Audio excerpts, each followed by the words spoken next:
प्रभो मृत्युंजय ठाकुरे बाबा धवलेश्वराय बालालिंग महाप्रभो दीपं ज्योति परम ब्रह्म दीपं ज्योति जनार्दन दीपा हरतु मे पापो पूजा दीप नमस्तुते बाबा धवलेश्वराय बालालिंग महाप्रभो संसार सुखी रखंतु आज शुभ गुरुवार रे समस्त श्रद्धालु भक्त मानव को आश्रीपद करंतु मनस्कामना पूर्ण करंतु कर्म क्षेत्र उन्नति करंतु ग्रह रिष्ट खंडन करंतु जगतर मंगल करंतु विश्वर कल्याण करंतु आपणकर नाम प्रकाश करंतु सेवकर डाक श्रवण करंतु समस्त गुआवसा भक्त मानकर मनस्कामना पूर्ण करंतु जो जो भक्त माने आपण पाखरे मानसिक रखिजंती तांक मानसिक पूर्ण करंतु बाबा धवलेश्वराय बालालिंगाय नमो नमः।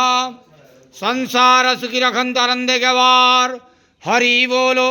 आज शुभ गुरुवार रे समस्त श्रद्धालु भक्त मानव को आश्रीपद करंतु आनंदे गवार हरि बोलो। बाबा धवलेश्वराय बालालिंगाय नमो नमः।